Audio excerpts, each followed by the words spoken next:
విశాఖ ఓ ప్రశాంతతకు నిలయం. Drugs capital గా Vizag తయారైందని MLA Ganababu అన్నారు. ఈ విషయమై ఆయన మాట్లాడుతూ డ్రగ్స్ ని కాపాడేందుకు ప్రభుత్వం నుండి అధికారులపై తీవ్ర ఒత్తిడి, మత్తు పదార్థాల వల్లే నేర ప్రవృత్తి విశాఖలో పెరుగుతోంది. ప్రశాంత వాతావరణం ఉంటుందని పక్క రాష్ట్రాల నుండి వలసలు విశాఖలో వచ్చి జీవనం సాగిస్తున్నారు. ఈ రోజు విశాఖలో గంజాయి డ్రగ్స్ ఎక్కువగా పట్టుబడుతున్నాయి. డ్రగ్స్ గంజాయి మూలాలు విశాఖ నుండి జరుగుతున్నట్లు తెలుస్తోంది. ఇంటర్పోల్ సహకారంతో సిబిఐ ఈ విషయంలో ఉన్నప్పటికీ డ్రగ్స్ ని కాపాడాలని ప్రయత్నం జరిగింది. రాష్ట్రాన్ని కాదు, దేశాన్ని కాదు, ప్రపంచాన్ని కుదిపేసిన డ్రగ్స్ రాకెట్ మొత్తం వ్యవస్థల్ని సర్వనాశనం చేసే అంశంగా మారిందన్నారు. ఈ దేశంలో ఎలా డ్రగ్స్ వస్తున్నాయి అనేటువంటి భావంతో ఉండేటువంటి వాటికి అన్నిటికీ కూడా ఫుల్ స్టాప్ పెడుతూ ఇది విశాఖ కేంద్రంగానే జరుగుతుందనేటువంటిది నేరుగా సిబిఐ వచ్చి ఇంటర్ఫీర్ అయ్యి ఒక కంటైనర్ని సీజ్ చేయడమే కాకుండా అందులో కొకైన్, హెరాయిన్ లాంటి మాదక ద్రవ్యాలు, డ్రగ్స్ అనేటువంటివి ఉన్నాయనేటువంటిది నిర్ధారించిన తర్వాత ఈరోజు వ్యవస్థలు ఏ రకంగా పర్మిట్ చేస్తున్నాయి, రాష్ట్రంలో విచ్చలవిడిగా, ముఖ్యంగా విశాఖపట్నంలో అయితే విచ్చలవిడిగా, నేను కూడా చూశారు, కొత్తపాలెంలోనే గంజాయి పెద్ద ఎత్తున డబ్బు దొరకడం మనవు. ఎక్కడికక్కడ కంట్రోల్ చేసే మెకానిజం ఆ పోలీసు వ్యవస్థకి ఫ్రీడమ్ లేదు.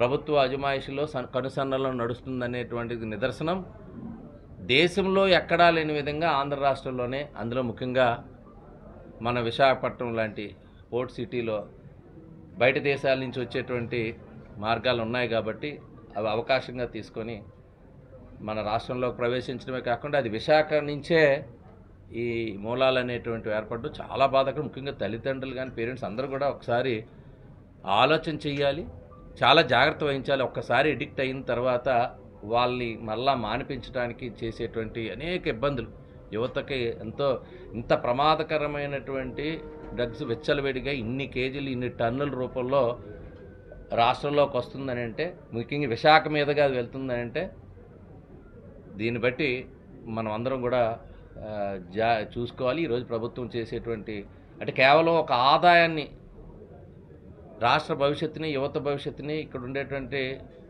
మనుషుల భవిష్యత్తుని మరి పెట్టుబడిగా పెట్టుకొని ఈరోజు ఆదాయం సమీకరించుకోవాలనేటువంటి ప్రయత్నం ప్రభుత్వంలోని కొంతమంది పెద్దలు చేయటం వల్ల ఈరోజు ఇంత విచ్చలవిడిగా గంజాయికి ఒక పెద్ద కేంద్రంగా ఈరోజు అనుకుంటే ఆఖరికి డ్రగ్స్ క్యాపిటల్గా వైజాగ్ తయారైంది. సో ఆ రకంగా ఈ జరగటం వెనుక అంటే ఇంతకుముందు కూడా ఒక అవకాశం కలిగింది.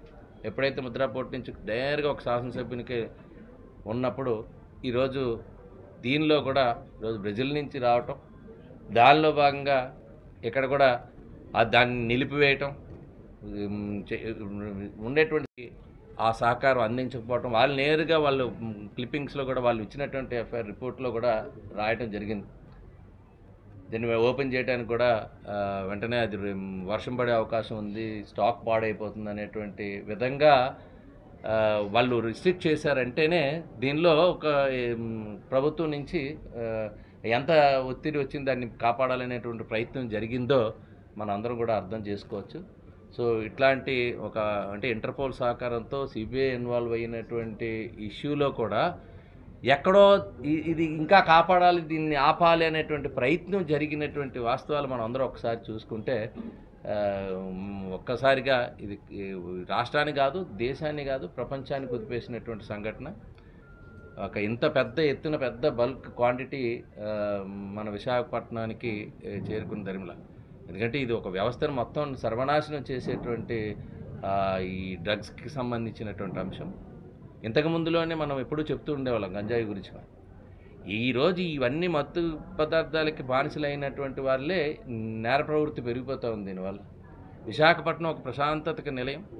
అలాంటి ప్రశాంత విశాఖపట్నంలో ఇటీవల జరిగిన సంఘటనలు చూస్తూ ఉంటే ఒకవైపు కిడ్నాప్ కానీ ఎంపీ ఇంట్లోనే, ఒకవైపు ఒక మెజిస్ట్రేట్ని మర్డర్ చేయటం కానీ, ఇటీవల కాలంలో ఒక ఎక్స్-ఎమ్మెల్యే గారు కదా తైనాలి విజయ్ కుమార్ గారి ఇంట్లో జరిగిన అంశం, చోరీకి డైరెక్ట్గా మెయిన్ రోడ్లో ఉండేటువంటి హౌస్లోకి వెళ్ళడం. అంటే ఇవన్నీ చూస్తున్నప్పుడు ఆ క్రైమ్ కల్చర్ కానీ, ఎప్పుడూ లేనటువంటి విధంగా ఈ డ్రగ్ కల్చర్ కానీ, ఒక ఎక్కడి నుంచి వచ్చిన వాళ్ళు విశాఖపట్నం ఒక సేఫెస్ట్ సిటీగా భావించి ఒక ప్రశాంత వాతావరణం ఉంటుందని బయట రాష్ట్రాల వాళ్ళు కూడా వచ్చి ఇక్కడ సెటిల్ అయ్యేటువంటి విశాఖపట్నాన్ని ఈరోజు ఏ రకంగా వెళ్ళిపోతుంది అనేటువంటిది ఒక విశాఖవాసిగా చాలా బాధ కలుగుతుంది. మరి రాను రోజుల్లో ఇవన్నీ కూడా మనం ముఖ్యంగా పేరెంట్స్ కానీ ప్రజలు అందరూ కూడా అప్రమత్తం అవ్వాలి. ఈ డ్రగ్స్ కానీ గంజాయి కానీ ఎక్కడికక్కడ విరివిగా దొరకటం వల్ల మన కుటుంబ సభ్యులు ఎవరు ఇందులో మరి వాళ్ళు అలవాటు చేసుకున్న దానికి చాలా పెద్ద నష్టం జరిగే పరిస్థితి వస్తుంది. కాబట్టి ఈ ప్రభుత్వం దాన్ని కంట్రోల్ చేసేటువంటిది కాదు, వీళ్ళే ప్రమోట్ చేస్తున్నారనేది మనకు స్పష్టమైంది. కాబట్టి తగిన శాస్తి రానున్న రోజుల్లో మనం చెప్పాల్సినటువంటి బాధ్యత మన అందరికీ ఉంటుంది. కంట్రోల్ చేయాల్సిందిగా మీరు కూడా అప్రమత్తంగా ఉండాల్సిందిగా మీ ద్వారా కోరుతున్నాను.